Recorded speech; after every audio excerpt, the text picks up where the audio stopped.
मित्रों नमस्कार। मैं विवेक ये कहानी मेरी जुबानी में आप सभी का स्वागत करता हूं। मित्रों, जैसा कि आप सबको मालूम है कि इस समय पंचतंत्र की कहानियों की श्रृंखला में लेके आया हूं। मित्रों, पंचतंत्र के पहले तंत्र की अभी तक आपको 2 कहानियां मिल चुकी हैं और वो दोनों कहानियां एक ही वीडियो में थीं, जो हमारा पिछला वीडियो था। मित्रों, पहला तंत्र मित्रभेद से आपको प्रारंभ की कथा मित्रभेद और बंदर और लकड़ी का खूंटा, ये 2 कहानियां मिल चुकी हैं। अगर आपने वो कहानी नहीं सुनी है तो उसका लिंक इस वीडियो के डिस्क्रिप्शन में मिल जाएगा, आप वहां से भी वो कहानी सुन सकते हैं। मित्रों, आज मैं पहले तंत्र की अगली कहानी लेके आया हूं, जिसका शीर्षक है सियार और ढोल। मित्रों, चूंकि पंचतंत्र की कहानियां एक दूसरे से संबंधित है, इसलिए कृपया आप ये कहानी शुरू से सुने, आपको निश्चित ही आनंद आएगा। तो लीजिए, प्रस्तुत है पंचतंत्र के पहले तंत्र मित्रभेद की अगली कहानी, सियार और ढोल। मित्रों, पिछली कहानी में आपने सुना कि पिंगलक शेर और दमनक गीदड़ के बीच वार्तालाप हो रही थी।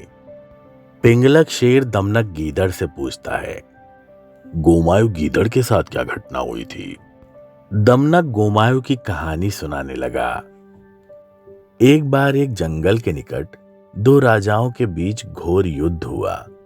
एक जीता, दूसरा हारा।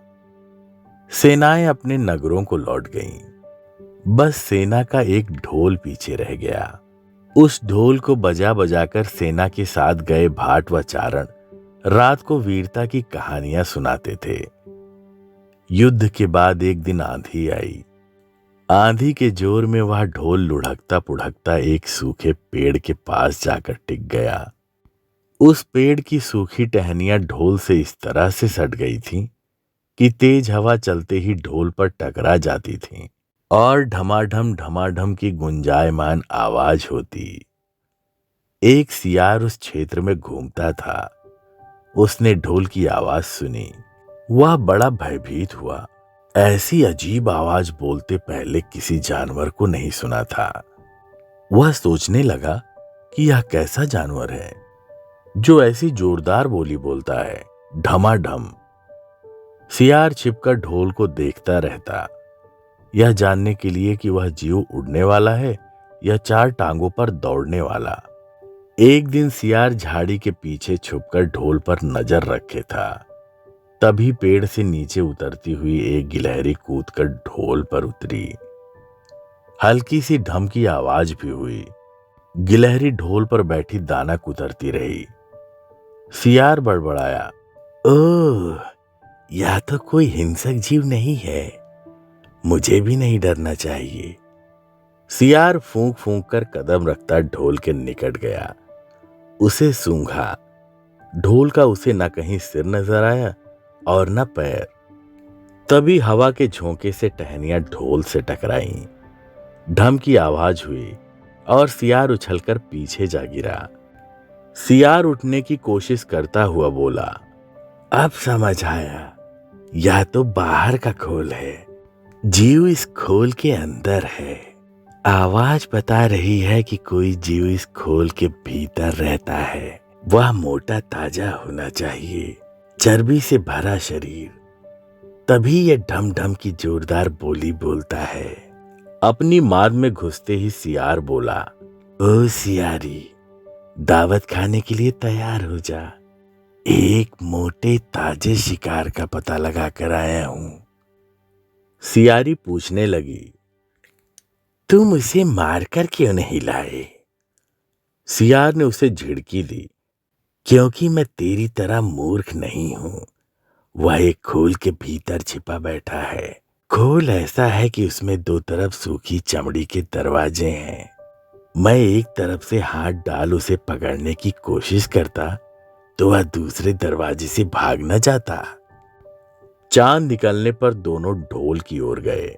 जब वे निकट पहुंच ही रहे थे कि फिर हवा से टहनियां ढोल पर टकराईं और ढमढम की आवाज निकली। सियार सियारी के कान में बोला, सुनी उसकी आवाज? जरा सोच, उसकी आवाज ऐसी गहरी है, वह खुद कितना मोटा ताजा होगा। दोनों ढोल को सीधा कर उसके दोनों ओर बैठे और लगे दांतों से ढोल के दोनों चमड़ी वाले भाग के किनारे फाड़ने। जैसे ही चमड़ियां कटने लगी, सियार बोला, होशियार रहना, एक साथ हाथ अंदर डालकर शिकार को दबोचना है। दोनों ने हूं की आवाज के साथ हाथ ढोल के भीतर डाले और अंदर टटोलने लगे। अंदर कुछ नहीं था, एक दूसरे के हाथ ही पकड़ में आए। दोनों चिल्लाए, हैं, यहां तो कुछ नहीं है, और वे माथा पीट कर रह गए। कहानी की सीख, बड़ी बड़ी सेखी मारने वाले लोग भी ढोल की तरह ही अंदर से खोखले होते हैं। यह कहानी सुनने के बाद पिंगलक शेर ने कहा, भाई मैं क्या करूं, जब मेरा पूरा परिवार और सभी साथी भयभीत होकर भागने पर तुले हैं, तो मैं अकेला ही कैसे धैर्य से रह सकता हूं। दमनक ने कहा, इसमें आपके सेवकों का क्या दोष है, जैसा मालिक करेगा वैसा ही सेवक करेंगे। तो भी आप तब तक यहां ठहरिए जब तक मैं उस आवाज के विषय में ठीक ठीक पता न लगा लूं।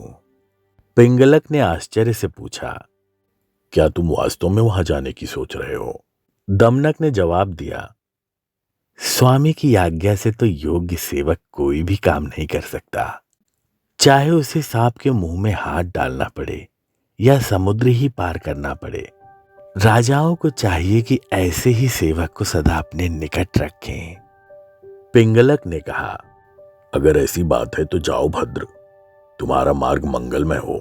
दमनक उसको प्रणाम करके आवाज की दिशा में चल पड़ा। पिंगलक को पछतावा होने लगा, मैंने बेकार ही दमनक की बातों में आकर उसे अपने मन का भेद बता दिया।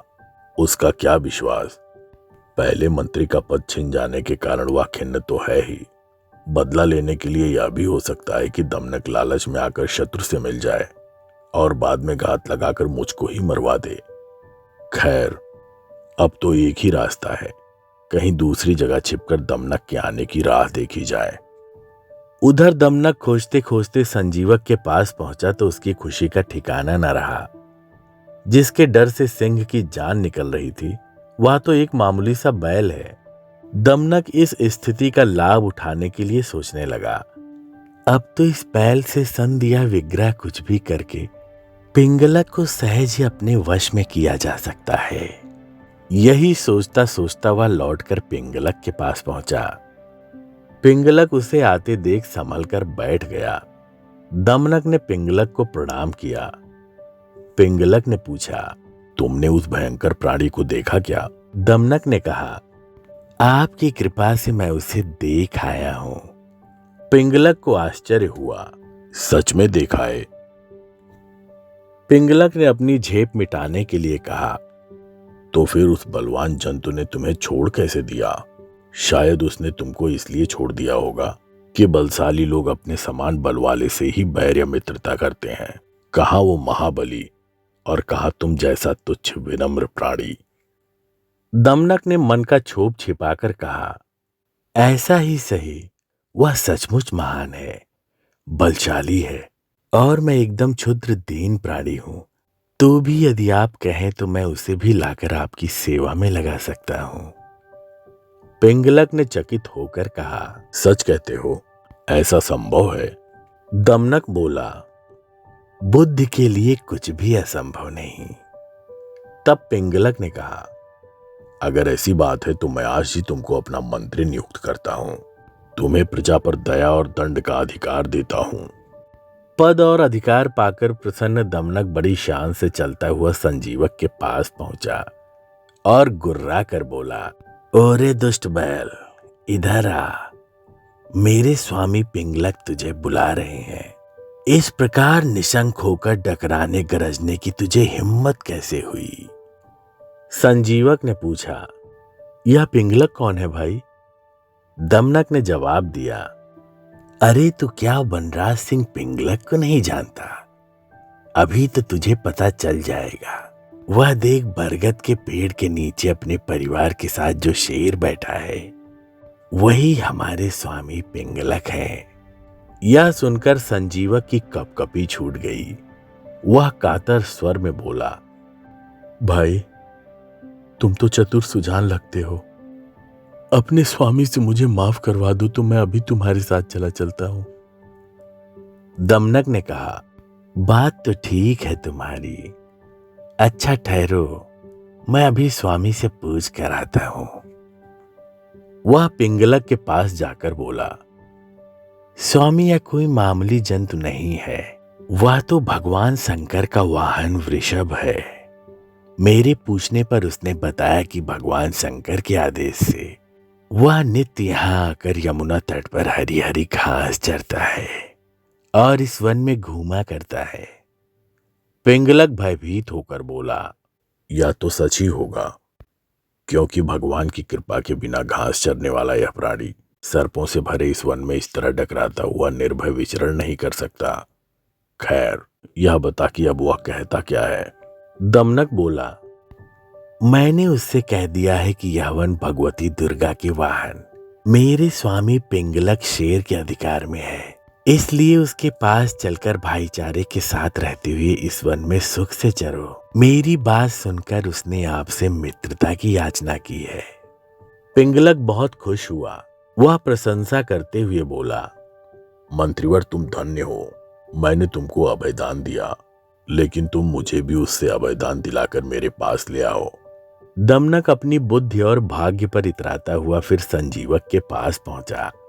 बोला, मित्र, मेरे स्वामी ने तुमको अभयदान दे दिया है, अब तुम निडर होकर मेरे साथ चलो, किंतु याद रहे कि राजा का साथ और कृपा पाने के बाद भी तुम उनसे उचित व्यवहार ही करना, कहीं घमंड में आकर मनमाना आचरण न कर बैठना।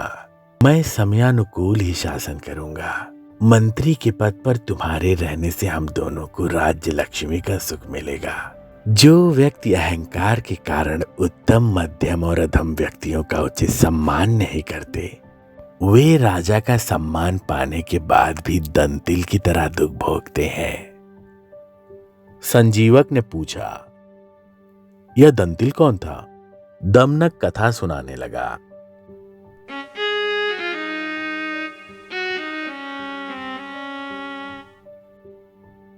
मित्रों, ये थी पंचतंत्र के पहले तंत्र मित्रभेद के कहानियों की श्रृंखला में से तीसरी कहानी, सियार और ढोल। मित्रों, अगर आपने इसके पहले की दो कहानियों को ना सुना हो तो इस वीडियो के डिस्क्रिप्शन में मैं उस कहानी का लिंक दे दूंगा, आप उसे क्लिक करके भी उस कहानी को सुन सकते हैं। मित्रों, पहली और दूसरी कहानी को मैंने एक ही वीडियो में बनाया है। पंचतंत्र की सारी कहानियां एक दूसरे से सम्मिलित हैं, तो आप इन कहानियों को सुनने के लिए पंचतंत्र प्लेलिस्ट में जाकर क्रमानुसार सुन सकते हैं। मित्रों, आपको ये आज की कहानी कैसी लगी, आप हमें कमेंट करके जरूर बताएं। साथ ही अगर आपको ये कहानी पसंद आई है तो इसको लाइक करें और अधिक से अधिक अपने दोस्तों में शेयर करें। मित्रों, पंचतंत्र की अगली कहानी कल आएगी। उस कहानी को सुनने के लिए हमारे चैनल को सब्सक्राइब कर बेल आइकन दबाना न भूलिएगा, जिससे नोटिफिकेशन के माध्यम से वो कहानी आपको सबसे पहले मिले। आशा करता हूं आप सब हमारे साथ बने रहेंगे। धन्यवाद।